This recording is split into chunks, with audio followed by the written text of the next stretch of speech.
Hello hi ನಮಸ್ತೆ friends. ಮೊನ್ನೆ ring ಬೀಡ್ಸಲ್ಲಿ ಡಾಝಲ್ ಹೆಂಗೆ ಮಾಡೋದು ಅಂತ ತೋರಿಸಿದ್ದೆ.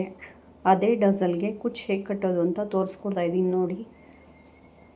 ನಾನು ಕೈಯಲ್ಲಿ ಕಟ್ಟೋದು ಕಷ್ಟ ಆಗುತ್ತೆ ಅಂತ ಒಂದು ಟೇಬಲ್ಗೆ ಡಬಲ್ ಟೇಪ್ ಅಂಟಿಸ್ಕೊಂಡ್ಬಿಟ್ಟು ಡಬಲ್ ಟೇಪ್ಗೆ ಡಾಝಲ್ನ ಅಂಟಿಸ್ಬಿಟ್ಟು ಅದರೊಳಗಡೆಯಿಂದ ಕುಚ್ಚು ತೊಗೊಂಡು ನೋಡಿ ಈ ರೀತಿ ಇಟ್ಕೊಂಡು ಬ್ಯಾಕ್ ಸೈಡಿಂದ ಗಂಟಾಕೊಂಡಿರಲಿಲ್ಲ, ಅದಕ್ಕೆ ಹಾಗೆ ಬಂತು. ಗೋಲ್ಡ್ ಥ್ರೆಡ್ನ ಈ ಥರ ಎಳ್ಕೊಂಡು ಮಾಮೂಲಿ ಬೇಬಿ ಕುಚ್ಚೆಲ್ಲ ಯಾವ ರೀತಿ ಕಟ್ತೀವೋ ಆ ರೀತಿ ನೀಟಾಗಿ ಒಂದು 3-4 ರೌಂಡು ನೀಟಾಗಿ ಸುತ್ಕೊಳ್ಳಿ.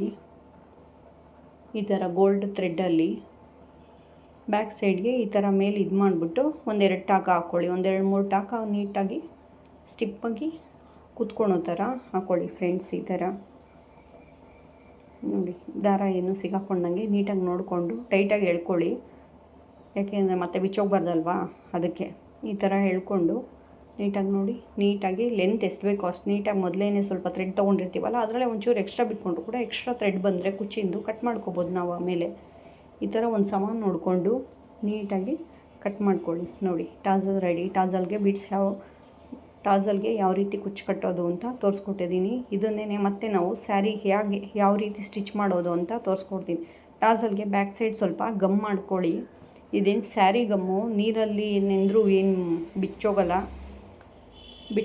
ಆದ್ರೂ ನಮ್ಮ ಸೇಫ್ಟಿಗೆ ನಾವೇನು ಮಾಡಬೇಕು ಅಂದರೆ ಮತ್ತೆ ಸ್ಯಾರಿ ಕಲರ್ ಮಾಮೂಲಿ ಸ್ಟಿಚಿಂಗ್ ಥ್ರೆಡ್ ತೊಗೊಂಡು ನೀಟಾಗಿ ಈ ಥರ ನೋಡಿ ನೀಡಲ್ಗೆ ಹಾಕ್ಕೊಂಡು ನೀಟಾಗಿ ತೊಗೊಳ್ಳಿ. ಬ್ಯಾಕ್ ಸೈಡು ಒಂದು ಗಂಟು ಹಾಕ್ಕೊಂಡಿರಿ.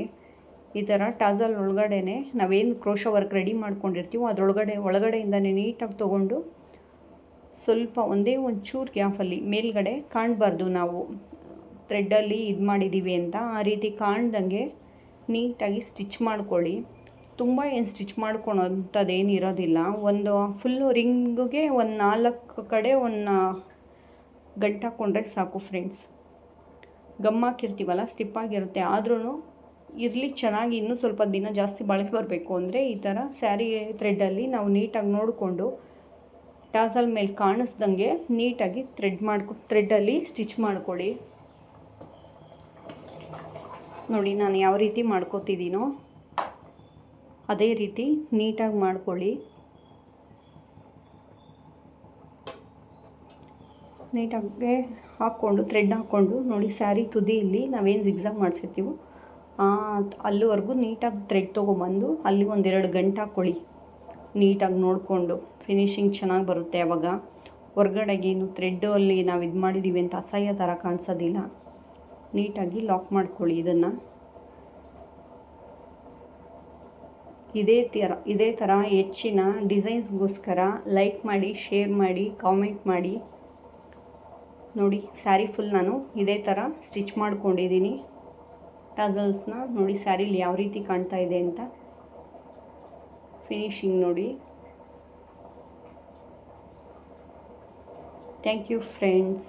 ಬಾಯ್.